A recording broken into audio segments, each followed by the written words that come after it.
قرآن مجید کی اس طویل ترین آیت کو آیت مداینہ کہا جاتا ہے، ادھار کے لین دین والی آیت۔ اور جب میں یہ آیت پڑھتا ہوں، بلکہ علماء پڑھتے ہیں، تو خون کے آنسو رونے کا دل چاہتا ہے کہ ایک طرف اسلام معاملات میں اتنی ایکوریسی کا حکم دے رہا ہے، اتنے سیدھے رہنے کا حکم دے رہا ہے، لیکن انتہائی افسوس کے ساتھ کہ آج اس معاملے میں غیر مسلموں کی تعریفیں کی جاتی ہیں۔ جاپان والے معاملات میں ایک نمبر ہوتے ہیں، امریکہ میں انگریز سے آپ معاملہ کرو ایک نمبر ہی کرے گا، پاکستانی سے کرو، انڈین سے کرو، 2 نمبر ہوگا۔ وہ وجہ کیا ہے اس کی کہ ہم اسلام کا صرف ایک جو حصہ ہے نا، حج، عمرہ، نماز، روزے، اس کو فوکس کرتے ہیں۔ معاملات میں صفائی، کسی کا حق ہم نہ کھائیں اور اس کو معاملات کو کلیئر کریں، ریٹن فارم میں آنے چاہیے، اس طرف ہماری توجہ ہی نہیں ہے۔ بلکہ اس میں اگر کوئی زیادہ چلتا ہے نا تو اس کو بے دین سمجھا جاتا ہے، اس کو سمجھا جاتا ہے یہ اعتماد نہیں کر رہا میری زبان پہ، یہ مجھے 2 نمبر سمجھتا ہے، اس لیے سارا معاملہ ایسا ہی چل رہا ہے۔ تو پہلا ہمیں علمی نقطہ یہ پتہ چلتا ہے کہ اسلام میں معاملات کو لکھنے کی، اس پہ گواہ بننے کی، معاملات میں کو کلیئر رکھنے کی بے انتہا اہمیت ہے کہ اللہ نے سب سے طویل ترین آیت میں پورا مضمون ہی اسی پر بیان کیا اللہ تعالیٰ نے۔ تو پہلا حکم تو ہمیں اس بارے میں یہ پتہ چلتا ہے۔ دوسری بات ہمیں یہ پتہ چلتی ہے کہ کسی کا مال جان بوجھ کر کھانا تو حرام ہے ہی، کسی کا حق دبانا، پورا حق کیا، تھوڑا سا بھی حق دبانا۔ کوئی ایسا کام کر کے بھی حق دبانا حرام ہے جس میں آپ کی نیت حق دبانے کی نہ ہو، مگر کنفیوژن کی وجہ سے، وسوسے کی وجہ سے آپ حق دبا لیں۔ اسلام میں مال کی حفاظت، کہ کوئی کسی کا مال ناحق طریقے سے نہ کھائے، اس کی اتنی ویلیو ہے کہ نہ صرف یہ کہ آپ کو جان بوجھ کر مال کھانے کی اجازت نہیں ہے، بلکہ کوئی ایسا کام کرنا جس کی وجہ سے غلطی سے کھا لیں، اس کی بھی اجازت نہیں ہے۔ تبھی تو لکھنے کا حکم دیا جا رہا ہے کہ بھئی تمہیں کہاں یاد رہے گا کہ میں نے کس کے کتنے پیسے دینے تھے، اور اس کے لیے 3 حکم دیے جا رہے ہیں۔ نمبر 1 لکھو، نمبر 2 گواہ بھی بناؤ، نمبر 3 لکھے بھی وہ جس کے اوپر حق ہے، تاکہ اس کو پتا ہو کہ تو میرا لکھوایا ہوا ہے۔ تو اس سے تمام قسم کے وسوسے بالکل دور ہو جائیں گے۔ وہ تو اب غلطی سے، بھولے سے کسی کا مال کھانے کا کوئی آپشن ہی نہیں رہے گا باقی۔ اور ہمارے معاشرے میں آپ دیکھیں بس سارا دماغی کھوپڑی یاد یعنی اس پہ چل رہا ہوتا ہے۔ تو ہمیں دوسری علمی نقطے کی بات یہاں پر یہ پتہ چلی ہے۔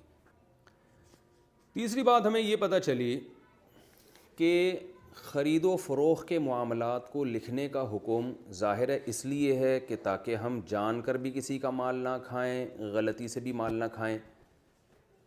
تو اس کا اصل جو روح ہے نا اس حکم کی، لکھنے کی اور گواہ بنانے کی، اس کی روح یہ ہے کہ کسی کا بھی مال کسی بھی طرح سے حلال نہیں ہے کسی دوسرے کے لیے۔ جیسے کہ حدیث میں آتا ہے لا یحل مال امرئ مسلم الا بطیب نفس منہ، کسی کا مال اس کی دل کی خوشی کے بغیر حلال نہیں ہے۔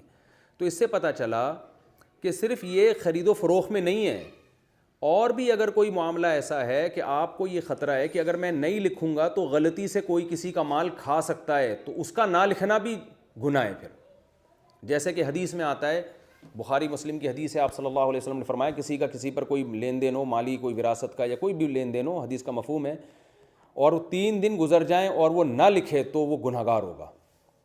یعنی گنہگار کا مطلب حدیث میں آتا ہے کہ کسی مسلمان کے لیے حلال نہیں ہے کہ اس کو اس کا مالی معاملہ ہے اور وہ اس کو ریٹن فارم میں نہ لے کر آئے۔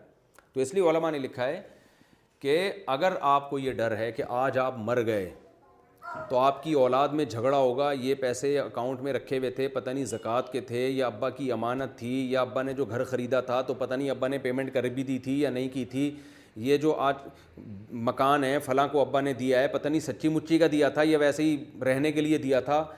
آج لوگوں کی موت واقع ہوتی ہے، ہمارے پاس وراثت کے جھگڑے آتے ہیں، ہم سر پکڑ کے بیٹھ جاتے ہیں کہ باپ کو اتنی تمیز نہیں تھی، اتنا شعور نہیں تھا کہ لاکھوں روپے کے پیسے چھوڑ کر جا رہا ہوں، تم بتاؤ تو صحیح کہ یہ کس کے پیسے ہیں۔ یہ سب جھگڑ رہے ہوتے ہیں، وہ خالہ کہہ رہی ہوتی ہیں تو میرے پیسے ہیں، ابا نے کل مجھ سے ادھار لیا تھا، وہ ممانی کہہ رہی ہوتی ہیں تو کل وہ میں نے ان سے یہ چیز خریدی تھی، وہ تو پلاٹ میرا ہے، بیوی کہہ رہی تو میرے لیے، یہ تو کہہ رہے تھے میں نے تمہارے لیے خریدا ہے پلاٹ، کچھ بھی نہیں لکھا ہوا ہوتا اور قاتلانہ لڑائیاں ہو رہی ہوتی ہیں۔ وہ اگر آپ مجھے اجازت دیں ایک چھوٹا سا میں اس پہ واقعہ سنا دوں تاکہ اس کی اہمیت آپ کے دل میں بیٹھے۔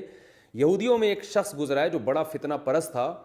اس نے کیا کیا، وہ عیسائیوں کے پاس گیا اور اپنے ہاتھ کٹوا دیے، اور جو ہے نا بہت معذور بن کے، بڑی قربانی دی تھی اس نے یہودی مذہب کی حفاظت کے لیے اور عیسائیوں کو تباہ کرنے کے لیے، ان کے پاس گیا اور کہا کہ جو ہے میں نے عیسائی مذہب قبول کیا جس کی وجہ سے میری قوم نے میرا یہ حال کر دیا۔ میں تفسیر کے لیکچر میں واقعات نہیں سناتا، لیکن یہ اہمیت کے پیش ہے نا، میں ذرا جلدی اس کو میں ختم کر رہا ہوں اس واقعے کو، تاکہ پتہ چلے ہمارے معاشرے میں باپ اور ماں یہی کام آج اپنی اولادوں کے ساتھ کر رہے ہیں، ان کو لڑوانے والا۔ تو وہ ان کے پاس گیا اور کہا کہ تو بڑا اعتماد ہو گیا اس پادری کو کہ بھائی یہ تو قربانی دے کر آیا ہے اور اپنے آپ کو اتنا معذور بھی کر لیا تھا، زخمی کر لیا تھا۔ تو بالآخر پادری کا قرب ملا اس یہودی کو، مجھے اس یہودی کا نام معلوم نہیں، تاریخ کا ایک مشہور واقعہ ہے یہ، کبھی موقع ملا تو میں کتاب کا ریفرنس بھی دوں گا انشاءاللہ۔ اور جا کے جناب اس نے بڑا قرب حاصل کرتے کرتے کرتے کرتے بالآخر پھر پادری نے اس کو اپنا جانشین بنایا، پوپ بن گیا، بہت بڑا وہ تھا، وہ اندر سے یہودی، تو عیسائیت کو اس پہ بڑا اعتماد کہ بھئی پوپ نے اس کو نائب بنایا۔ اس یہودی کے دل میں ایک فتنہ تھا، اس نے کیا کیا کہ جب یہ بوڑھا ہو گیا اور اس کو خیال ہوا کہ اب میں دنیا سے جانے والا ہوں، تو اس نے 4 عیسائیوں کو نا، جو آپس میں ان کی ویسے بھی تھوڑی بہت دشمنیاں تھیں، 4 یا 3 تھے، ابھی پورا عدد پورا یاد نہیں ہے، ان میں سے ہر ایک کو الگ سے بلا کے اس نے سمجھایا کہ میرے مرنے کے بعد میرے جانشین تم ہو، مجھے خدا کی طرف سے الہام ہوا ہے، اور یہ الہام ایسا الہام ہوا ہے کہ تم نے یہ خلافت کسی اور کو نہیں دینی ہے، اور یہ خفیہ راز ہے جو میں تمہیں بتا کے جا رہا ہوں۔ تو 3 یا 4 بڑے بڑے تھے، ان سب کو یہی کہا کہ مجھے خدا کی طرف سے الہام ہوا ہے، تم میرے بعد جانشین ہو۔ پھر تیسرے کو بھی یہی کہا، چوتھے کو بھی یہی کہا۔ اب ہر ایک یہ سمجھ کے بیٹھا ہوا ہے کہ اس پوپ کے بعد میں ہوں اصل، پوپ نے مجھے بنایا ہے، اور 3-4 گواہ اس پہ بھی بنا دیے، 3-4 ادھر بھی بنا دیے، 3-4 ادھر بھی بنا دیے، 3-4 ادھر بھی بنا دیے، اور مر گیا۔ جب مرا ہے تو سب یہ سمجھ رہے ہیں کہ ہم ہیں اصل۔ اور پھر جو عیسائیت میں جنگیں ہوئی ہیں، کئی سال تک خون ریز ان کی آپس میں لڑائیاں ہوئی ہیں، ہر ایک یہ دعویٰ کرتا تھا میں خلیفہ ہوں، فرقوں میں تقسیم ہوا اور بیڑا غرق کر دیا عیسائیت کا اتنے ٹکڑوں میں، اور بٹ چکی ہے عیسائیت۔ اس میں اس یہودی کا بہت بڑا کردار تھا۔ تو باپ یہ بتاتا نہیں ہے یہ بزنس کس کا ہے، میرے مرنے کے بعد کیا ہوگا، لاکر میں پیسے پڑے ہوئے ہیں، وہ کس کے پیسے ہیں، یہ پلاٹ میں نے بیٹے کے لیے خریدا ہے، تو کیا مطلب دے دیا ہے، ہینڈ اوور کر دیا ہے اس کے، اور کچھ بھی لکھت پڑھت نہیں ہوتی۔ مہر شوہر بیوی کے حوالے کر دیتا ہے، لکھواتا نہیں ہے کہ میں دے چکا ہوں، پھر لڑائیاں ہو رہی ہیں، بیوی بھول گئی ہے یا بھولی نہیں ہے، وہ چالاک عورت ہے، وہ دوبارہ مانگ رہی ہے، آپ کے پاس کوئی گواہ نہیں ہے، کوئی ثبوت نہیں ہے آپ کے پاس، یا آپ نے مہر دینا ہے اور بیوی کو آپ لکھ کے ہی نہیں دے رہے کہ میں تمہارا اتنا مقروض ہوں مہر کا، مر جاتے ہیں، وہ ایک جھگڑے۔ تو اپنی قوم پہ رحم کرنا چاہیے، اپنی ذات پہ رحم کرنا چاہیے۔ تو اس لیے ایک ایک معاملے کو آپ لکھیں، یعنی اس آیت سے صرف خرید و فروخت کا لکھنا لازم نہیں ہو رہا، ہر مالی معاملے کا لکھنا واجب ہو رہا ہے۔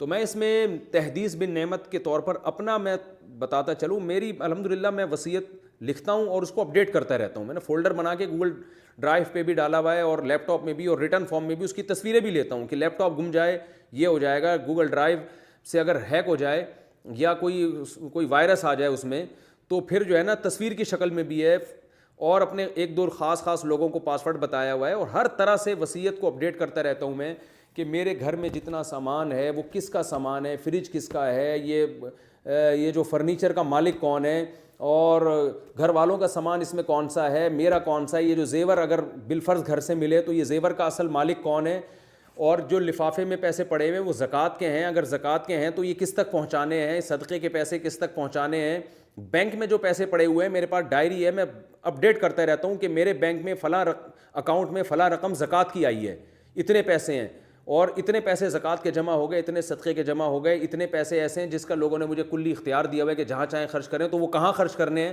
ایک ایک چیز، میرے ذاتی رقم اس میں اتنی ہے، ایک ایک چیز الحمدللہ۔ میں اس لیے کہ ہم نے جن بزرگوں سے ہمارا تعلق تھا وہ اس کا بہت زیادہ اہتمام کیا کرتے تھے کہ مالی معاملات میں آپ کو ذرا بھی کوئی ایسا کام نہیں کرنا جس سے آپ کنفیوژن میں پڑ جائیں، کیونکہ اگر آپ لکھیں گے نہیں اور آپ نے کہا میرے اکاؤنٹ میں پیسے پڑے ہوئے ہیں، دل میں یاد رکھا ہوا ہے کہ اتنے 50,000 فلاں کے ہیں، 50,000، تو تھوڑی یاد رہتا ہے انسان کو، کھوپڑی اس کی گھومتی رہتی ہے ہر وقت، خود بھول جاتا ہے انسان۔ اور آج آپ صحیح ہیں، خدا نخواستہ کل فالج ہو سکتا ہے آپ کو، خدا نخواستہ کل آپ کی یاداشت خراب ہو سکتی ہے۔ ایسے میرے پاس کئی کیس آئے ہیں، ابا اچھے بھلے تھے، اب یاداشت چلی گئی ان کی، اب ان سے پوچھ رہے ہیں ابا یہ پیسے کس کے ہیں، یہ پلاٹ کی قیمت آپ نے ادا کر دی تھی نہیں کی تھی، کیا ہے، ابا کو پتہ ہی نہیں۔ اب ایک لڑائی ان میں شروع ہے۔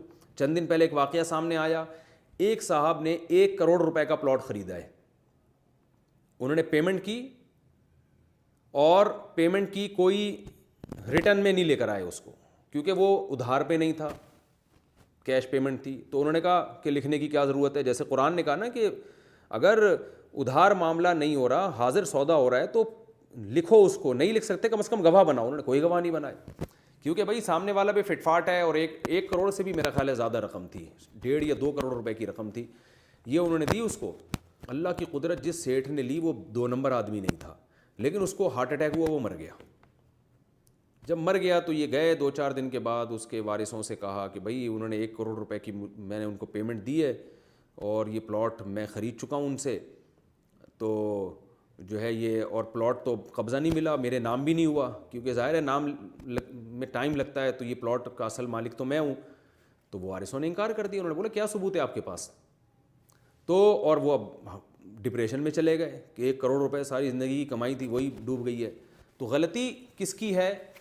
غلطی وہ کر رہے ہیں جو قرآن و سنت کے احکام کو فالو نہیں کر رہے. تو اپنے معاملات میں تمام معاملات کو ریٹرن میں لے کر آئیں، اور اس میں تعلق داری اور رشتہ داری کو نہ دیکھا کریں کہ میری بیوی اور ہم میں تو کوئی فرق ہی نہیں ہے، کہ ہم تو ایک ہی ہیں تو لکھنے کی کیا ضرورت ہے. آپ ابھی ایک ہیں، کل بگڑ بھی سکتے ہیں. اور سب سے بڑی بات، دونوں میں سے ایک مر گیا تو پھر بڑے مسائل کھڑے ہو سکتے ہیں. تو اس لیے اس میں ہمیں ایک علمی نقطے کی بات یہ پتہ چلتی ہے کہ ہر معاملے کو ہمیں لکھنا چاہیے، اپنے لیے، اپنی اولادوں کے لیے، اپنے دوست احباب کے لیے، تاکہ خود بھی کوئی کنفیوژن نہ ہو، وسوسے پیدا نہ ہو. میں جب کسی سے کوئی لین دین کا معاملہ کرتا ہوں تو بہت زیادہ ایکوریسی کا اس میں معاملہ کرتا ہوں، اور اگر میں نہیں لکھ رہا تو پھر میرے ذہن میں یہ ہوتا ہے کہ اگر کھا بھی گیا تو کوئی حرج نہیں. پھر میں ذہنی طور پر اس کے لیے تیار ہوتا ہوں کہ یہ اتنا دیانتدار ہے کہ یہ یا تو خود لکھ رہا ہوگا، نہیں لکھ رہا ہوگا تو یہ کھا جائے بھلے یہ پیسے. یعنی میرے دل میں صدقے کی پہلے سے نیت ہوتی ہے پھر کہ یار یہ پیسے مجھے چاہیے ہی نہیں. تو یا تو اتنا بڑا دل رکھیں، ورنہ نہیں ہے تو پھر آپ جو ہے وہ، اور ظاہر ہے چھوٹی موٹی رقموں میں آدمی یہ کر لیتا ہے، تو بڑی رقم میں تو ہر آدمی لکھتا ہے، ہم بھی لکھتے ہیں. تو اس لیے اس معاملے میں بہت زیادہ ایکوریسی کی ضرورت ہے. ہمیں ان ایک بہت اہم علمی نقطے کی بات بھی پتہ چلتی ہے. تیسری بات جو ہمیں اس رکوع میں پتہ چلتی ہے وہ ہے لکھنے کہ لکھنا جو ہے یہ ایک فن ہے. قرآن مجید نے لکھنے کی فضیلت، یعنی جن لوگوں کو لکھنا آتا ہے نا، اس کی فضیلت کو بیان کیا ہے کہ اللہ نے فرمایا کہ کما علمہ اللہ، کہ کاتب کو چاہیے کہ انکار نہ کرے، اس لیے کہ اللہ نے اس کو سکھایا ہے. تو اس سے اسلام میں سیکھنے کی اہمیت پتہ چلتی ہے. اور ظاہر ہے لکھنا ایک دنیاوی فن ہے، تو اس سے دنیاوی علوم کی، دنیاوی مہارتوں کی اہمیت کا بھی پتہ چلتا ہے. اور یاد رکھیں، علماء یہ بیان کرتے ہیں کہ لکھنے کا جو لفظ قرآن نے استعمال کیا، تو اس سے محض لکھنے والا جو الف ب ت لکھتا ہے وہ مراد نہیں ہے، بلکہ اس میں اکاؤنٹنگ کے علم کی فضیلت اور اکاؤنٹنٹ کی فضیلت معلوم ہو رہی ہے. کیونکہ لکھنے کا فن ہر دور میں چینج ہوتا چلا جائے گا. پہلے زمانے میں سادہ لکھا جاتا تھا کہ 3,25,000 درہم فلاں نے مجھے دینے ہیں. آج اس طرح نہیں لکھا جاتا، آج اس کی کیلکولیشن ہوتی ہے. یہی وجہ ہے کہ مسلمانوں کا جب عروج تھا اور مسلمان قرآن و سنت پر دل و جان سے عمل کرتے تھے، مسلمانوں کی حکومتیں تھیں، تو اکاؤنٹنگ کا علم کی بنیاد بھی مسلمانوں نے رکھی. آپ تاریخ اٹھا کے دیکھیں کہ جو اکاؤنٹنگ کا علم ہے اس کے بانی بھی مسلمان ہیں، اور انہی آیتوں کی روشنی میں مسلمانوں نے لکھنا سیکھا ہے. یہ جو ڈیبٹ کریڈٹ کا جو سسٹم ہے نا، یہ اس کی جو بیس ہے یہ مسلمانوں سے آئی ہے. آپ تاریخی کتابیں اٹھا کے دیکھیں گے تو گورے خود اس کے معترف ہیں کہ یہ جو شیٹ پہ کہ کتنا آیا کتنا گیا، بچت کتنی ہوئی، ان کو ایک خاص طریقے سے لکھنا اور یہ اس فن میں مہارت حاصل کرنا، اس کی بیس بھی مسلمانوں نے رکھی، اور انگریزوں نے مسلمانوں سے یہ علم لیا جس کو آج یہاں تک پہنچایا. تو لکھنے میں صرف دیسی طریقے سے لکھنا مراد نہیں ہے، کیونکہ اس زمانے میں اتنا لکھنا کافی تھا. تو جیسے جیسے اس فن نے ترقی کی ہے، تو آج کاتب کے مفہوم میں صرف وہ شخص داخل نہیں ہے جو الف ب ت یا ABCD لکھنا جانتا ہو، بلکہ لکھنے کا مطلب یہ ہے کہ وہ اکاؤنٹنٹ جو شماریات کے علم کو جانتا ہو، اکاؤنٹنگ کے علم کو جانتا ہو، وہ چھوٹے اور بڑے سودوں کو ضبط کرنا جانتا ہو. کیونکہ لاکھوں کروڑوں کا بزنس ہو رہا ہے، صبح و شام ہزاروں ٹرانزیکشن ہوتی ہے، تو ان ٹرانزیکشن کو لکھنا، اور اس میں سافٹ ویئر بنانے والے بھی داخل ہیں. ایسے لوگ جو کمپیوٹر میں ایسے سافٹ ویئر بنائیں جس سے خرید و فروخت کے معاملات میں ایکوریسی ہو سکے، وہ سافٹ ویئر بنانے والے بھی اس آیت میں داخل ہیں. کیونکہ قرآن جزیات بیان کرتا ہے. میں بار بار آپ سے بتاتا ہوں کہ ان جزیات کے ضمن میں اصل میں اصول اور ضابطے بیان کر رہا ہوتا ہے. کہ کاتب سے مراد صرف لکھنے والا نہیں ہے، بلکہ کمپیوٹر میں ایسے سافٹ ویئر بنانے والے انجینئر جو حساب و کتاب کے کھاتے بناتے ہوں، چاہے وہ رجسٹر کی صورت میں یا سافٹ ویئر کی صورت میں، ان سافٹ ویئر کو استعمال کرنے والے ماہرین، یہ تمام کے تمام لوگ کاتب کی فہرست میں داخل ہیں۔ تو اللہ نے ان تمام کی فضیلت کو بیان کیا ہے۔ لہذا اگر اکاؤنٹنگ کا علم اس نیت سے کوئی شخص سیکھتا ہے کہ مجھ پر اللہ کا انعام ہوگا، اور قرآن نے معاملات میں جو ایکوریسی کا حکم دیا ہے، تو میں اس علم کے ذریعے معاملات کو سیدھا کر سکتا ہوں، اور لکھنے کے میں لوگوں کے ساتھ میں تعاون، چاہے میں اس کی تنخواہ لوں، بے شک اس میں جاب کے طور پر اس کام کو کروں، لیکن میرے اس عمل کی وجہ سے لوگوں میں نزاع نہیں ہوگا، آپس میں جھگڑا نہیں ہوگا، اور سب کو پتہ چلے گا۔ جیسے بینکوں میں ہوتا ہے، اسلامک بینکوں میں جتنی سینکڑوں ٹرانزیکشن ہو رہی ہے، سب میں ایکوریسی ہوتی ہے، ظاہر ہے وہاں انجینئر بیٹھے ہوئے ہوتے ہیں، ماہرین بیٹھے ہوئے ہوتے ہیں۔ تو اگر کوئی اس نیت سے اکاؤنٹنگ کا علم سیکھتا ہے، بلکہ سی اے کرتا ہے، اگر وہ اس نیت سے چارٹرڈ اکاؤنٹنٹ بنتا ہے، وہ اس نیت سے کہ دنیا میں بڑے پیمانے پر جو خرید و فروخت کے معاملات ہو رہے ہیں، تو میں یہ علم سیکھوں گا تاکہ معاملات میں ایکوریسی پیدا ہو، اور دیانتداری سے میں یہ علم کو لکھوں، اور جو ہے تاکہ لوگوں میں جھگڑا نہ ہو، تو یہ بھی اس آیت کے تحت داخل ہے۔ اللہ نے اس کی بھی فضیلت بیان کی ہے، کما علمہ اللہ، اس علم کی نسبت اللہ نے اپنی طرف کی ہے کہ میں نے تمہیں یہ سکھایا ہے۔ حالانکہ کاتب تو خود سیکھتا ہے بیچارہ محنت کر کے، لیکن اس سیکھنے کی صلاحیت جو دماغ میں رکھی ہے اور وسائل جو پیدا کیے وہ اللہ نے پیدا کیے ہیں، تو اللہ اس علم کی نسبت اپنی طرف کر رہا ہے، تو ظاہر ہے اللہ کسی بری چیز کی نسبت اپنی طرف نہیں کرے گا۔ تو اس آیت کی روشنی میں ہمیں اکاؤنٹنگ کے علم کی اور لکھنے کے علم کی فضیلت معلوم ہوتی ہے۔ قلم کی فضیلت ہمیں معلوم ہوتی ہے سورہ علق سے، اقرأ وربک الاکرم الذی علم بالقلم، اس رب کے نام کے ساتھ پڑھیے جس نے قلم کے ذریعے سکھایا، اور قلم کے ذریعے علم حساب اور علم شماریات، اس کی فضیلت ہمیں اس آیت سے معلوم ہوتی ہے کہ لکھنا بھی ایک فن ہے جو اللہ کی طرف سے عطا کیا جاتا ہے، اور یہ ایک فضیلت والا علم ہے۔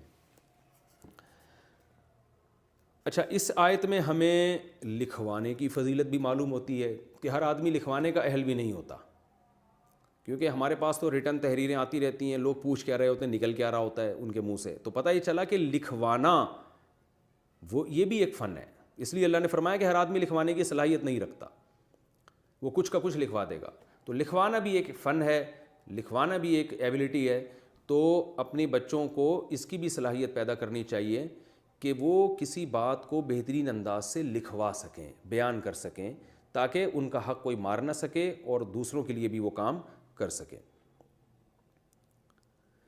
ہمیں اس آیت سے یہ بھی پتہ چلتا ہے کہ اسلام میں اس کا خیال کیا گیا ہے کہ جو کاتب ہے، جو لکھنے والا ہے، اس کو نقصان نہ پہنچایا جائے، اور گواہ کو بھی نقصان نہ پہنچایا جائے۔ بلکہ اس سے پہلے میں ایک فقہی علمی نقطے کی بات بیان کرتا ہوں کہ اگر کوئی شخص لکھوانے پر اجرت لے تو فقہا نے لکھا ہے کہ اس کے لیے اجرت لینا جائز ہے، اور لکھوانا یعنی لکھنا اس پر واجب نہیں ہے کہ اگر آپ کو بلائیں نا لکھوانے کے لیے، اگر 10-15 لوگ ہیں لکھوانے والے تو اس پر واجب نہیں ہے، لیکن قرآن اس کو ترغیب دے رہا ہے کہ لکھا کرو۔ اسی طرح کسی معاملے پر گواہ بننا واجب نہیں ہے، یہ بھی ایک علمی نقطے کی یعنی فقہی مسئلہ ہے کہ اگر کوئی کہتا ہے آپ آؤ اور میرے جیسے نکاح ہو رہا ہے اور آپ گواہ بنوا رہے ہیں تو اس پر واجب نہیں ہے گواہ بنے، تو گواہ بننا تو واجب نہیں ہے بلکہ ترغیبی حکم ہے۔ تبھی قرآن کہہ رہا ہے گواہوں کو چاہیے انکار نہ کیا کریں، جب کوئی گواہ بنانے کے لیے لے جائے تو بن جایا کریں، تو ترغیب تو یہی ہے کہ بن جاؤ۔ لیکن جب گواہ بن گئے تو پھر گواہی دینا اگر ضرورت پڑے تو پھر واجب ہے، پھر آپ انکار نہیں کر سکتے وہاں پہ۔ یعنی کوئی پیسوں کا لین دین ہوا، آپ گواہ بن گئے، اب وہ بلا رہے ہیں آپ کو جرگے میں یا عدالت میں بلا رہا ہے، تو آپ پر لازم ہے کہ آپ جا کے گواہی دیں۔ اس میں ہمیں کیا پتہ چلتا ہے کہ دوسروں کے معاملات میں اتنی کنارہ کشی اختیار کر لینا کہ ایک کا حق برباد ہو رہا ہے اور آپ کہہ چکے ان کا معاملہ ہے مجھے کیا پڑی ہے، بھائی ان کو لڑنے دو آپس میں، مجھے کیا پڑی ہے۔ ایسا نہیں ہے بھائی، آپ انسان ہیں، انسانیت کے ناطے آپ کو چاہیے کہ اگر آپ کی وجہ سے کسی کا حق ضائع ہونے سے بچ رہا ہے تو آپ پر لازم ہے کہ آپ جائیں، کیونکہ قرآن کہہ رہا ہے وَمَن یکتمھا، جو گواہی کو چھپائے گا اس کا دل گناہ گار ہے۔ اس میں صاف اللہ نے بتا دیا کہ گواہی کو چھپانا حرام ہے۔ ہاں فقہا نے یہ بیان کیا ہے کہ اگر گواہ کو یہ ڈر اور خوف ہو کہ میں نے گواہی اگر نہیں دی تو میں نے گواہی اگر دے دی تو مجھے قتل کر دیں گے یا میرا مجھے معذور بنا دیں گے یا بہت زیادہ ٹارچر کریں گے، تو پھر مجبوری میں اس کے لیے گواہی چھپانا جائز ہے۔ تو اس صورت میں گناہ گار نہیں ہوگا. عزیمت تو یہ پھر بھی گواہی دے. اس پر پھر کوئی اعتراض نہ کرے کہ اس کے گواہی چھپانے سے دوسرے کا نقصان ہو رہا ہے, تو بھائی پہلے اپنے نقصان سے بچانا انسان پر واجب ہے, پھر اس صورت میں گناہ اس کو ہوگا جو اس گواہ کو دھمکیاں دے رہا ہے. تو یہاں بھی اللہ نے بیان کر دیا کہ جو گواہ ہیں ان کو نقصان نہ پہنچاؤ, اور ان کو بھی جو ہے نا ان کو سیکیورٹی دینا یہ بھی حکومت کی بھی ذمہ داری ہے, عام لوگوں کی بھی ذمہ داری ہے. تو گواہ کو کسی طریقے سے آپ نقصان نہیں پہنچا سکتے, کاتب کو کسی طریقے سے نقصان نہیں پہنچا سکتے. اور ایک علمی نکتے کی بات یہ بھی پتہ چلتی ہے کہ اللہ نے کاتب کو حکم دیا کہ معاملات کو صحیح ایمانداری کے ساتھ لکھے. تو جتنے ہمارے اکاؤنٹنٹ ہیں جو گڑبڑ کر رہے ہیں کمپنیوں میں بیٹھ کے, کھاتے غلط بنا رہے ہیں, جو یہ بھی سارے اسی آیت کے تحت حرام کاری کے مرتکب ہو رہے ہیں. ایک انگریز نے بتایا, ہمیں پتہ چلا کہ جب امریکہ میں بینکوں کا دیوالیہ ہوا, کمپنیوں کا دیوالیہ ہوا, تو جو بات ان کے سامنے آئی وہ پتہ چلا کہ جتنے جو اکاؤنٹنٹ ہیں نا وہ سارے گڑبڑ کر رہے تھے, کمپنیوں کو غلط پروفٹ دکھا رہے تھے حالانکہ ہو نہیں رہا تھا.